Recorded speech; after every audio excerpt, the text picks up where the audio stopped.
This is the HRSG Forum with Bob Anderson, a podcast series where we highlight topics to be introduced and discussed at the March 2018 annual conference in Houston, Texas. Each episode covers topics important to power plant design, operations, and maintenance. Now, here's your host, Bob Anderson. Welcome to the HRSG podcast series. During this session, we're talking with Barry Dooley, expert cycle chemistry and metallurgy consultant with Structural Integrities. Barry, you've conducted surveys at many plants around the world to determine if flow-accelerated corrosion is active and then advise the owners on how to eliminate it. Yet you and I have often talked about how FAC has long been and continues to be the number one cause of HRSG pressure part failures. Can you comment on why this is the case and what owners can do to avoid FAC?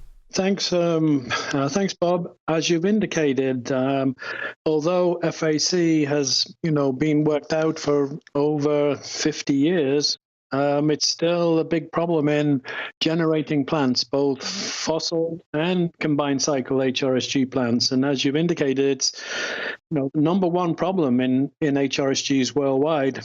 We have a decent database. We've conducted assessments in over 200 plants, and generally it's a problem. We see it in both the single phase and the two-phase variant. And it's important in the HRSGs to distinguish between those, whereas in fossil plants it's not quite as important.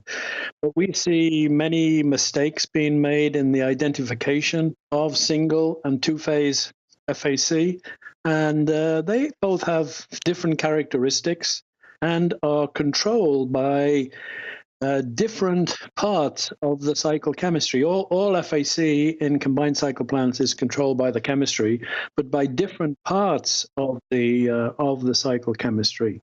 Through these assessments that you and I have made in many plants worldwide, we've basically come up with three basic rules that we look for. And these have now been incorporated into the IAPS international guidance. Three of them basically are that in a combined cycle plant, because there's no copper alloys, you need the feed water and the condensate to be oxidizing. You need to adjust the pH so that the pH is high enough to prevent two-phase part of the FAC. And the third basic rule is to monitor the ion so that you know that the FAC is under control. So just let me tell you a little bit about those. The first aspect is the oxidizing treatment. So this means that no reducing agent, used to be called an oxygen scavenger, should be used in a combined cycle plant.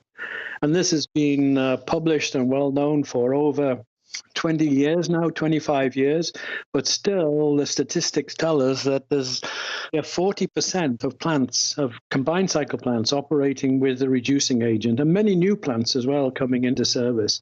So this is the main way to control single-phase FAC.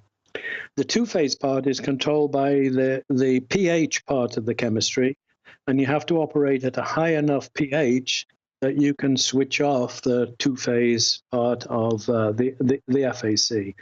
And you can monitor both of those using ion, total ion as an indicator. And there is an established international standard through the IAPS organization that provides that guidance, tells you how to take the samples, where to take the samples. And these are key indicators. And generally, if the feed water or condensate part of a combined cycle plant is running more than 2 ppb, and in the drums more than 5 ppb, you generally know that one of the FAC, single phase or two phase, is taking place. It's quite clear. As you know, many of the plants that we go to don't monitor ion, and those that do monitor it incorrectly. And those that do also have very high levels of corrosion products in the cycle, which indicate that there's some FAC in the cycle. The other thing that we see most very commonly is that plants try to address single phase and two phase together. And it's not possible to do that. The correct way is to address the single phase and then to address the two phase. And probably the last thing that I can mention is the design aspect. Because FAC has been understood for 50 years, we know exactly what to do, but it's very, very, very rare that when we visit a new plant that all the aspects of FAC have been designed out. Sometimes just in the low-pressure evaporator and not the IP evaporator, sometimes in the low-pressure economizer and not in the high-pressure economizer, and aspects like that. But it's very rare for us to find. So there's a combination of things why I think FAC continues as the number one problem, but they're all solvable. And I think that's about all I have to say on that, Bob, unless you have another question. No, thank you, Barry. I thank you for that comprehensive summary. I look forward to hearing the full presentation and more at the conference. All right, I'll speak to you later. Very good, Barry. Very good. This discussion on FAC and how it works and how you prevent it sounds simple enough when Barry says it. But it's a bit frustrating, as Barry said. We've been all over the world surveying plants for this, identified the problem, and informed the owners pretty much what Barry said in their specific case, how to deal with it. Very few people seem to do that based on the number of failures that continue to occur.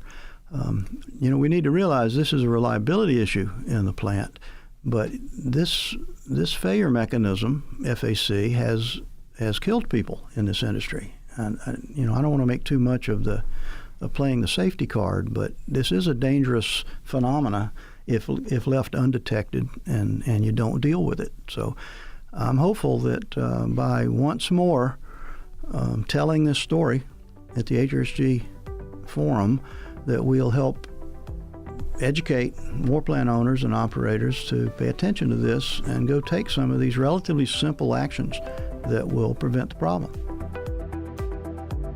Join us March 5th through the 7th in Houston.